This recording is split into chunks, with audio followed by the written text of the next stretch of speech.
Le ministère de la guérison par Ellen White. Chapitre 16. La prière pour les malades.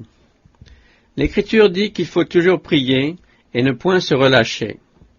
Si jamais on éprouve le besoin de prier, c'est bien lorsque les forces nous abandonnent et que la vie semble nous échapper. Ceux qui ont une bonne santé oublient souvent les bienfaits dont ils sont comblés jour après jour, année après année, et ne se montrent pas reconnaissants envers le Seigneur. Mais, lorsque vient la maladie, ils s'en souviennent, et ils ne tardent pas à réclamer l'assistance de Dieu, qui ne se détourne jamais de l'âme implorant sincèrement son secours. N'est-il pas notre refuge dans la maladie comme dans la santé? Comme un père a compassion de ses enfants, l'Éternel a compassion de ceux qui le craignent, car il sait de quoi nous sommes formés, il se souvient que nous sommes poussière. Les insensés, par leur conduite coupable et par leurs iniquités, s'étaient rendus malheureux, leur âme avait en horreur toute nourriture, et ils touchaient aux portes de la mort. Dans leur détresse, ils crièrent à l'Éternel, et il les délivra de leurs angoisses, il envoya sa parole et les guérit, il les fit échapper de la fosse. Dieu est aujourd'hui tout aussi disposé à rendre la santé aux malades que lorsque le Saint-Esprit inspirait ces paroles au psalmiste. Le Christ est encore le médecin compatissant, comme au cours de son ministère terrestre. En lui se trouve un baume pour toutes les maladies, une puissance de guérison pour toutes les infirmités.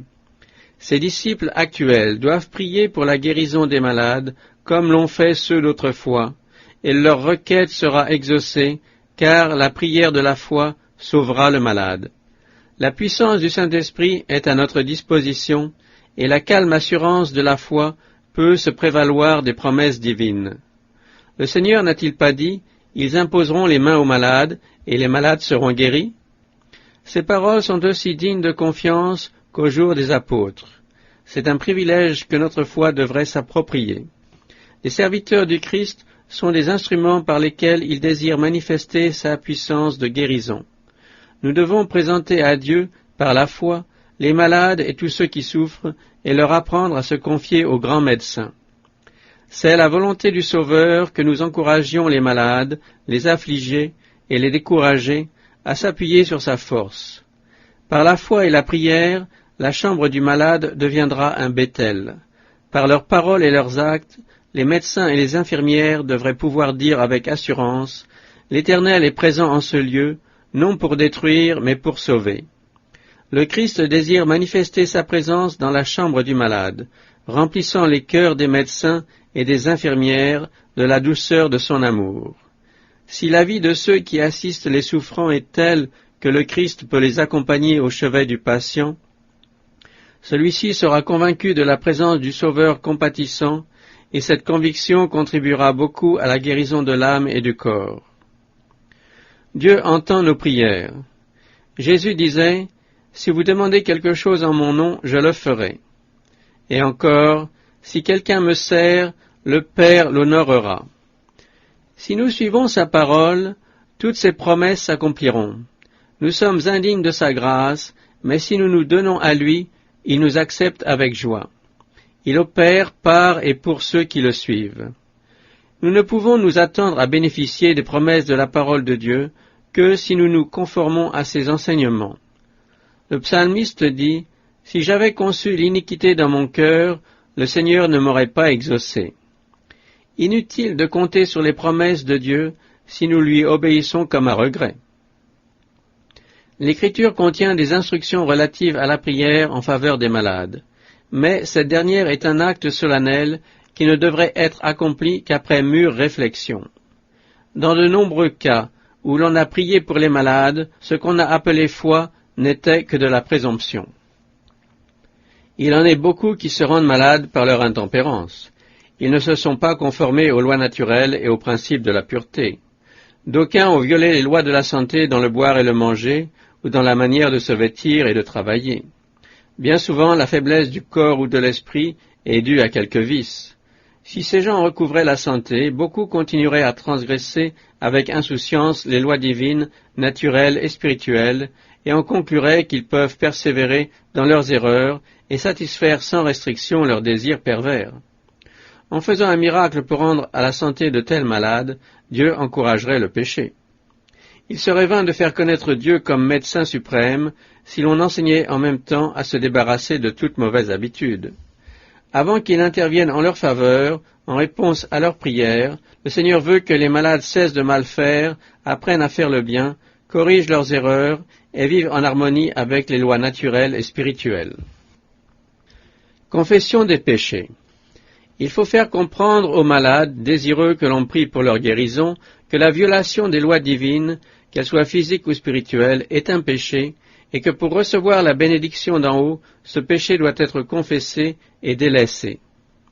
L'Écriture nous dit « Confessez vos péchés les uns aux autres, afin que vous soyez guéris. » Dites à celui qui demande que l'on prie pour lui « Nous ne saurions lire dans votre cœur, vous êtes seul avec Dieu à connaître les secrets de votre vie.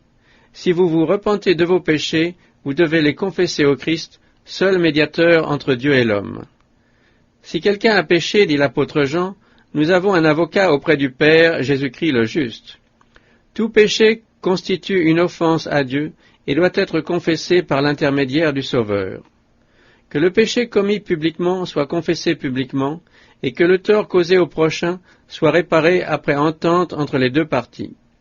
Si celui qui demande la guérison s'est rendu coupable de médisance, s'il a semé la discorde dans sa famille, dans son voisinage ou dans l'Église, s'il a attisé les rancunes et les haines, si, d'une manière ou d'une autre, il a induit son prochain au péché, il faut qu'il se confesse devant Dieu et devant ceux qui en ont été offensés. Si nous confessons nos péchés, Dieu est fidèle et juste pour nous les pardonner et pour nous purifier de toute iniquité. Les torts, une fois réparés, on peut présenter au Seigneur avec une foi sereine les besoins du malade. Dieu connaît chacun par son nom. Il prend soin de chaque individu comme s'il était le seul pour lequel il ait donné son Fils. Ce grand amour, cette bonté fidèle devrait encourager les malades à mettre en lui leur confiance. L'anxiété entraîne la faiblesse et la maladie. Il faut donc bannir les sentiments déprimants pour que les chances de guérison soient plus grandes. L'œil de l'Éternel est sur ceux qui le craignent, sur ceux qui espèrent en sa bonté. Souvenons-nous que dans nos prières en faveur des malades, nous ne savons pas ce qu'il nous convient de demander. Nous ignorons si la bénédiction que nous sollicitons est ce qu'il y a de meilleur. C'est pourquoi nous devrions toujours nous adresser à Dieu en ces termes, « Seigneur, tu connais tous les secrets de notre âme. Tu connais les personnes pour lesquelles nous te prions. Jésus, leur avocat, a donné sa vie pour elles. Il les aime plus que nous ne pouvons les aimer. Si donc c'est pour ta gloire et pour leur bien, nous te prions au nom de Jésus que leur santé soit rétablie. Si ce n'est pas ta volonté, nous te supplions que ta grâce les réconforte et que ta présence les soutienne dans leur souffrance. » Dieu voit la fin dès le commencement. Il connaît le cœur des hommes et tous leurs secrets. Il sait si les malades pour lesquels on prie pourraient ou non endurer les épreuves s'ils devaient continuer à vivre. Il sait si leur vie serait un bien ou un mal pour eux et pour leurs semblables. C'est pourquoi nous devons dire, même dans nos prières les plus instantes, que ma volonté ne se fasse pas, mais la tienne. C'est ainsi que le Sauveur priait dans le jardin de Gethsémané. Mon Père, disait-il, s'il est possible que cette coupe s'éloigne de moi. Si le Fils de Dieu a prononcé ces paroles, à combien plus forte raison devraient-elles se trouver sur les lèvres d'hommes faibles et mortels? Ce que nous avons de mieux à faire, c'est de présenter nos requêtes à notre Père céleste et de mettre toute notre confiance en lui. Nous savons que Dieu nous entend lorsque nos prières sont conformes à sa volonté. Mais il n'est pas bon d'insister, d'oublier que nous devons nous soumettre. Il ne faut pas que nos prières revêtent la forme d'un ordre, mais celle d'une supplication. Dans certains cas, Dieu opère la guérison d'une manière visible et immédiate. Mais tous les malades ne sont pas guéris. Beaucoup s'endorment dans les bras du Sauveur. Jean, le voyant de Patmos, a écrit « Heureux dès à présent les morts qui meurent dans le Seigneur. Oui, dit l'Esprit, afin qu'ils se reposent de leurs travaux, car leurs œuvres les suivent. » Si les malades ne sont pas tous ramenés à la santé, il ne faut pas cependant penser qu'ils manquent de foi. Nous désirons tous que le Seigneur réponde immédiatement et directement à nos prières, et nous sommes tentés de nous décourager lorsque ce n'est pas le cas. Mais Dieu est trop sage et trop bon pour nous exaucer de la manière et au moment que nous avons choisi. Il veut faire pour nous bien plus et bien mieux que de réaliser tous nos désirs. Nous pouvons avoir confiance en sa sagesse et en son amour. Ne lui demandons pas de nous exaucer selon notre volonté, mais selon la sienne. Nos désirs et nos projets devraient tendre à accomplir sa volonté. L'épreuve de notre foi est pour notre bien. Celle-ci repose-t-elle uniquement sur la parole de Dieu, ou est-elle incertaine, chancelante, et dépend-elle des circonstances? La foi s'affermit par l'exercice, et nous devons savoir attendre avec patience, en nous souvenant que les Écritures contiennent de précieuses promesses pour tous ceux qui se confient en Dieu. Beaucoup ne comprennent pas ces principes. Ils sollicitent la grâce du Seigneur et pensent qu'ils doivent recevoir une réponse immédiate à leurs prières, sinon leur foi vacille. Ceux qui sont affaiblis par la maladie ont donc besoin de sages conseils afin d'agir avec discernement. Ils ne devraient pas oublier leur devoir envers les amis qui leur survivront peut-être, ni négliger l'emploi des remèdes naturels pour la restauration de la santé. On risque souvent ici de commettre une erreur. Convaincus que la guérison suivra leur prière, d'aucuns craignent de faire quoi que ce soit qui paraisse trahir un manque de foi. Il ferait mieux de mettre leurs affaires en ordre, comme s'ils s'attendaient à quitter ce monde. Il ne faut pas non plus qu'ils craignent d'encourager et de consoler leurs bien-aimés, comme s'ils étaient à leur dernier moment. Ceux qui désirent être guéris par la prière ne devraient pas néanmoins négliger d'employer les remèdes à leur portée.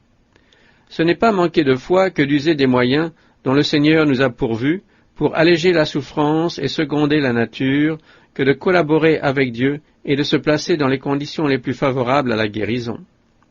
Les lois de la vie nous ont été révélées pour notre bien. Usons donc de tous les moyens mis à notre disposition. Profitons de tous les avantages possibles et travaillons en harmonie avec les lois naturelles.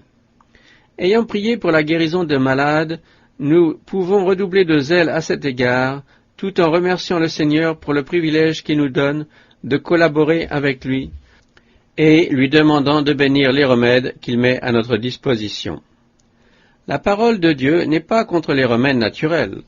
Lorsque Ézéchias, roi d'Israël, fut malade et qu'un prophète vint lui annoncer sa mort, le roi cria à l'Éternel. Sa prière fut exaucée, 15 années devaient être ajoutées à sa vie.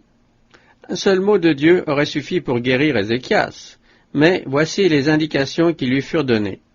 Qu'on apporte une masse de figues et qu'on les étende sur l'ulcère, et Ézéchias vivra. Lors d'une certaine occasion, Jésus oignit les yeux d'un aveugle avec de la boue et lui dit « Va et lave-toi au réservoir de Siloé ». La guérison aurait pu se faire par le seul pouvoir du grand médecin, et cependant le Sauveur fit usage de moyens naturels. S'il n'employait jamais de drogue et de médicaments, il sanctionnait l'usage des remèdes simples que nous offre la nature. Après avoir prié pour la guérison d'un malade, ne perdons pas, quoi qu'il en résulte, notre foi en Dieu. Si nous ne sommes pas exaucés comme nous l'aimerions, résignons-nous en nous souvenant que c'est la volonté du Père. Mais si notre prière est exaucée, n'oublions pas que celui qui a été l'objet d'une telle grâce doit de nouveau la vie à son Créateur. Lorsque Jésus purifia 10 lépreux, un seul retourna vers lui pour lui exprimer sa reconnaissance. Qu'aucun de nous ne ressemble aux 9 ingrats dont le cœur n'avait pas été touché par la miséricorde divine. Toute grâce excellente et tout don parfait descendent d'en haut, du Père des Lumières, chez lequel il n'y a ni changement, ni ombre de variation.